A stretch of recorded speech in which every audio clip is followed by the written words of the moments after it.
Hi అండి, welcome back to my channel. నేను ఈరోజు చేయించబోతున్న రెసిపీ ఏంటంటే ఇడ్లీ అండి. ఇడ్లీ పల్లి చట్నీ. దీని కాంబినేషన్ బాగుంటుంది.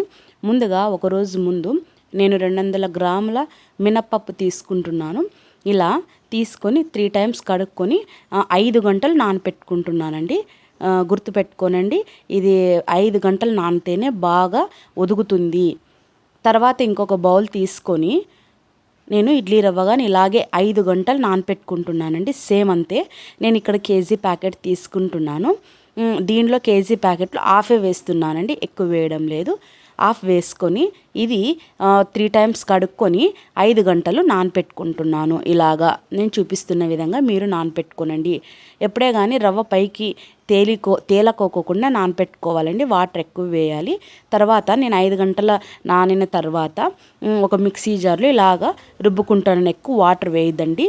ఇలాగా చూస్తేనే బటర్ లాగా స్పూన్కి అంటుకుపోవాలి. ఇలా ఉండాలి. ఇలా ఉంటేనే బాగుంటుంది. సాల్ట్ వేసేసుకొని తగినంత ఇడ్లీ బ్యాటర్ని గట్టిగా ప్రెస్ చేసుకొని ఇలాగ వేస్తున్నానండి. ఈ బ్యాటర్లోకి ఇలా వేసుకున్న తర్వాత బాగా దీన్ని కలుపుకోవాలండి. సాల్ట్ అంతా ఇడ్లీ బ్యాటర్కి పట్టేటట్టు కలుపుకోవాలి. ఇలా నేను చూపిస్తున్న విధంగా ఇలాగ కలుపుకోనండి. ఇలాగ కలుపుకుంటే ఇడ్లీ చాలా సాఫ్ట్గా వస్తుంది. ఇలా కలుపుకొని పక్కన పెట్టేసుకోనండి. మూత మాత్రము ఇప్పుడు పెట్టేసి ఉదయాన్నే తీయండి. అంతవరకు తీయకండి, లేకపోతే ఆ పిండి ఉదగదు. ఇలా చూడండి, నేను ఉదయాన్నే తీసిన వెంటనే ఎంత పొంగిందో. మనం కలుపుకున్నప్పుడు అంత క్వాంటిటీ లేదు, కానీ ఇప్పుడు ఎంత పొంగింది చూడండి. ఇలాగే తీసేసుకొని ఇడ్లీ వేయకండి. గరిటెతో బాగా తిప్పుకోనండి. తిప్పుకున్న తర్వాత సాఫ్ట్ అయిపోతుంది. ఆ సాఫ్ట్ అయిన పిండిని మనము ఇడ్లీలు వేసేసుకుందాం.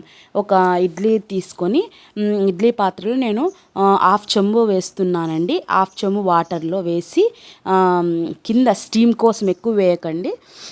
ఇలా వేసి నేను ఒక ఇడ్లీ ప్లేట్ తీసుకొని నెయ్యి అంతా ఇలా అప్లై చేసేస్తున్నాను. నెయ్యి అయినా ఆయిల్ అయినా ఏదైనా బాగుంటుంది. ఇలా అప్లై చేసుకొని ఇడ్లీలు మొత్తం ఇలా వేసేస్తున్నానండి. ఇలాగ నేను చూపిస్తున్న విధంగా మీకు పెద్దగా కావాల్సిన పెద్దగా, చిన్నగా కావాల్సిన చిన్నగా వేసేసుకోండి. అయిపోయింది. 15 మినిట్స్ పెడితే చాలు. ఇడ్లీ అయితే రెడీ అయిపోయింది. ఇప్పుడు పల్లి చట్నీ చూసేసుకుందాము. అలాగే 30 పచ్చిమిర్చి, కొద్ది కొత్తిమీర, హాఫ్ కప్ పుట్నాలు, పెద్ద కప్పు నిండా పల్లీలండి. ఇలాగ అన్నీ వేయించుకొని పెట్టేసుకుందాం. మనము వేయించుకొని పెట్టుకున్న తర్వాత ఇలా అన్నీ 1 బై 1 వేసుకుందాము. కొత్తిమీర పచ్చిదే వేయండి, చాలా బాగుంటుంది ఇడ్లీలోకి.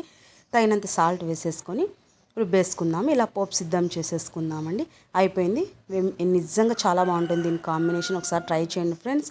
ఇడ్లీను పల్లి చట్నీ ఒకసారి ట్రై చేసి నాకు చెప్పండి ఫ్రెండ్స్, కామెంట్స్ రూపంలో. మీకు నచ్చిందా? ట్రై చేస్తారా? మీకు నచ్చినట్లయితే నా వీడియో లైక్ చేయండి, షేర్ చేయండి, సబ్స్క్రైబ్ చేయండి ఫ్రెండ్స్.